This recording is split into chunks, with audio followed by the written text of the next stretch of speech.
মালয়েশিয়ার নেগ্রি সেম্বিলান রাজ্যে রাস্তার পাশে খাবারের দোকানে ধূমপান করছেন দেশটির পররাষ্ট্রমন্ত্রী মোহাম্মদ হাসান। গত রোববার এমনই এক ছবি ছড়িয়ে পড়ে সামাজিক যোগাযোগের মাধ্যমে। ওই সময় তার সঙ্গে ছিলেন আরও কয়েকজন।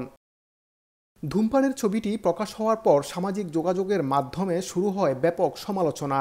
বিষয়টি স্বাস্থ্যমন্ত্রীর নজরে এলে তিনি নিজের এক্স অ্যাকাউন্টে ছবিটি শেয়ার করেন। পাশাপাশি লেখেন, পররাষ্ট্রমন্ত্রীর কার্যালয়কে বিষয়টি অবহিত করেছেন তিনি। ধূমপানমুক্ত এলাকায় ধূমপানের কারণে পররাষ্ট্রমন্ত্রীকে মুখোমুখি হতে হবে অর্থদণ্ডের। এদিকে নিজের অপরাধ স্বীকার করে জরিমানা দিতে রাজি হয়েছেন পররাষ্ট্রমন্ত্রী নিজেও। বুধবার সংবাদ মাধ্যমে দেয়া বিবৃতিতে মোহাম্মদ হাসান জনগণের কাছে ক্ষমা চেয়ে বলেন, এই ঘটনা যদি জনমনে উদ্বেগের সৃষ্টি করে তবে তিনি জরিমানা দিতে প্রস্তুত। মালয়েশিয়ায় 2019 সালে সব খাবারের দোকান ও রেস্তোরাঁয় ধূমপান নিষিদ্ধ করা হয়। এবছরের অক্টোবরে আইনটি আরও কঠোর করা হয়েছে।